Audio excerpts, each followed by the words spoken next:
Okay, gents and ladies, it's been a while since I made a video, which occurred to me this morning while I was listening to Alice Cooper doing the dishes and looking at this pull starter which I fixed recently.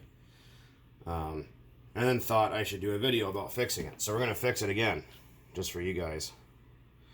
Hopefully everybody had a good New Year's and all that kind of stuff, and a good Christmas and whatever else. Hopefully all that went fantastic for you. Had a couple comments recently about when am I gonna make some more bashing videos, and the answer to that is when that happens.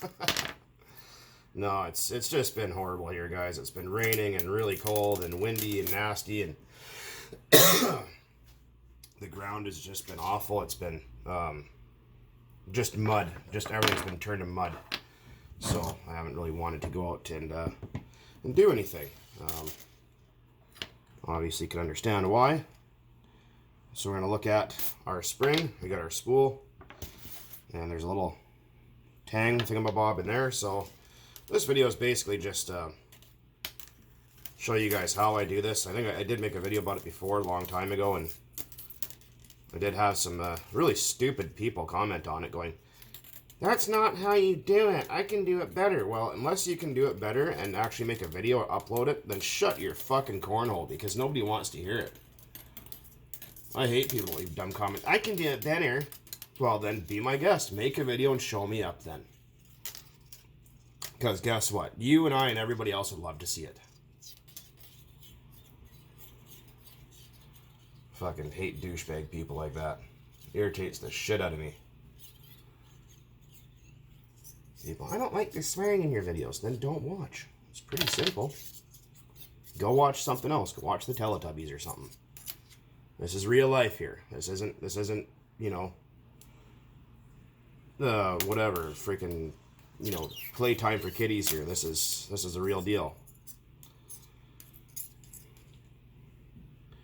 So this is probably the part that people will find the most difficult to accomplish, is winding up the spring and putting it back in. Watch. Pliers. Grab your spring level, like that. See? And then you want to go in. Oh, I need to go up a little bit farther. Hold on a second here. I gotta grab this thing the right way so it doesn't come apart and whack. Oh yeah, by the way, when you're doing this, squints, wear them. Safety glasses, sunglasses, whatever, because if this thing comes out looking for you and it catches in the eyeball, it'll rip it right the fuck out of your head. So, and that's the last thing you want to do. There, like that, see? Try and pack the spring so it's somewhat even. And then you go in, you push that little spring into the tang, you hold the spring with your thumb, like that. See that, guys? I don't know how well you can see it, but, and then you just kind of let it unwind in there carefully. See that? Now you got your spring clocked in there. See that? Won't come out. Now you want to take your spool, unwind your rope, and now here's the next, excuse me, sorry about that. It's, just got off the vape recently, so I'm a little bit, what do you call that? But anyway, so you want to get that little circle notch guy to line up with that little guy in there. Wouldn't be worried about that little guy. Anyway, so here comes the task of, oh shit, look at that, I got that on the first try. Well, that's alright.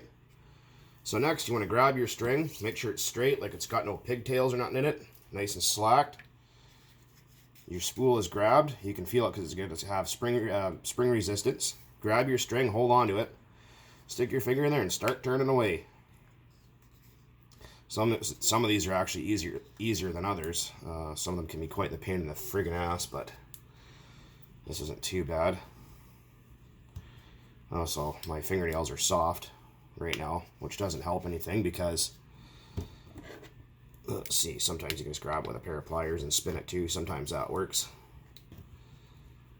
So, because people go, "Look, I broke my pull starter, man. How do I fix it?"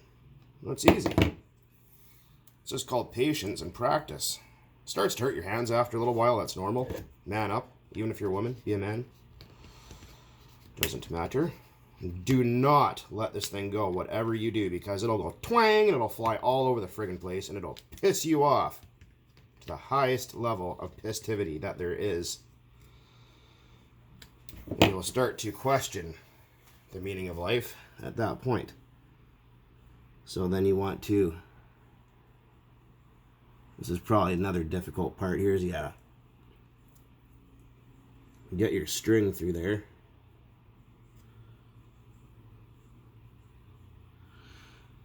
Yeah, I need a pair of pliers that are small. Yeah, having yourself a couple of good sets of needle nose really, really, really helps out the situation here. Of course, now that I'm doing it on camera, there you go. Oh, not you, and ask for your help.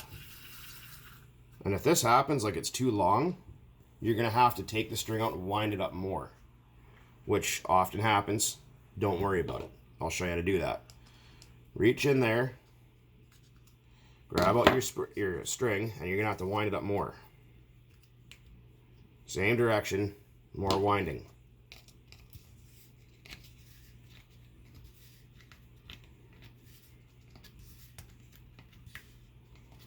Usually another turn or so is enough to get it.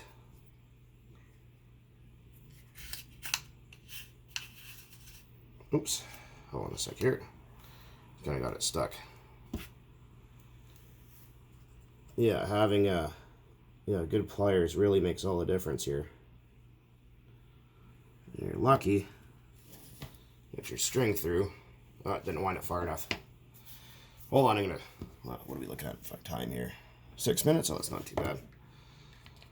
Okay, what we're gonna do is we're gonna pull it back out and wind it back up again. It's been a while since I've done this, so that's okay. We can do it together. I usually start at about 5 or 6 turns. That seems to be about the magic number, roughly.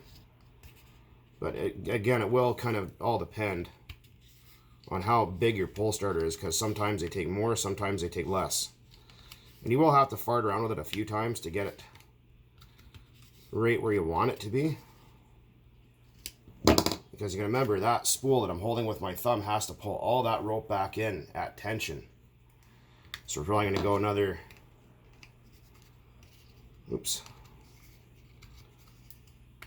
another turn. Hold her down.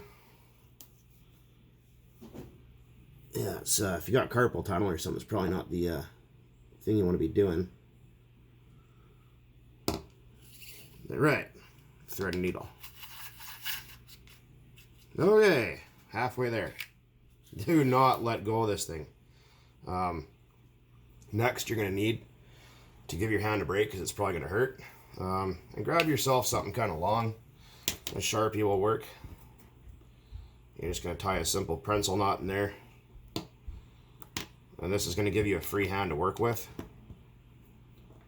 Like that. See? Then it holds it there. So now you got both hands free so you can get your handle together here. So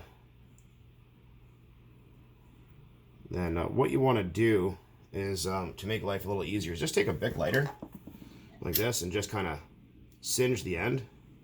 And that way it'll keep it from unraveling on you and pissing you off. Because remember, you got to get it through some tiny little holes there, right? So then you got to work with it. You go through the top. Then you want to put a couple of knots in here. Like maybe 2 or 3, because you don't want this guy to come back out on you, because it's annoying when it does. Kind of like that. And then make sure it's good and tight. Then you can hold your string with your finger, wrap it around, pull out your pen or whatever you're using, and then just undo the knot. It's kind of not really the best way with a knot, but it does help, especially when you need a free hand like right away. And then just feed that guy through. And then, oops, that's not quite where it's supposed to be. This is supposed to go underneath the handle. Lock it underneath. All right. See, look at that. Works just as well as long day at work. Works as good as a well-trained toilet. See that? No problem. And now you too can fix your own pole starter. I will say, oh, you cocksucker, try to jump out of there. I hate these style pole starters. Just take a little bit of, this is just Lloyd's Move It. This stuff's way better than WD-40. You just want a little tiny squirt in there. It'll keep the spring from getting bound up or lazy. Keeps everything moving freely. But these SH style pole starters, you really, really got to watch it when you're taking them off, because there is a little spring, right, like that sits in the center of there, and that pushes in the back of the starter pin for the motor. And you got to be careful because there's no retainer for these. So what you want to do is when you're removing it from the engine is you get your screws loose and then slip a butter knife or just a pocket knife or whatever kind of knife you got, or a blade or whatever. So pretend it's on the back of the motor, right, like that. You get your screws kind of undone, slip your knife in there across, and then pull it off like that. That way it'll keep this in case this gets stuck and it doesn't go fucking off on you and piss you off. The Traxxas Pro 15 pole starters are the same. But this is your typical kind of big block LRP SH Mach 26 pole starter, so they're pretty easy. Some of them could be a right big pain in the ass, but hopefully that sheds a little bit of light on the pole starter situation. I broke my pole starter. How do I fix it? Well, I made a video about that like 2.5 or 3 years ago or something like that, but I thought I'd make another one for you guys since I've gotten a question, and someone said they couldn't find the video, and I don't know why. Maybe it's because it's really far down, or they just didn't search for it properly. I'm not sure. But there it is. Not a big deal. And like I said, guys, the weather's just been absolutely shitty here. It's just been piss pouring rain, super cold, muddy, and I just haven't really, wanted to go out and stand in the rain and the mud and try and go bashing. So as soon as the weather lightens up here a bit, there'll be a lot more videos. I got a couple things in the mail that are on the way. One of which some of you guys know about, and you other guys don't know about. But I will do a teardown and look inside on said engine when it gets here. Anyways, guys, until next time, thanks for watching. And keep on burning nitro out there, guys. Later. Happy fucking Monday.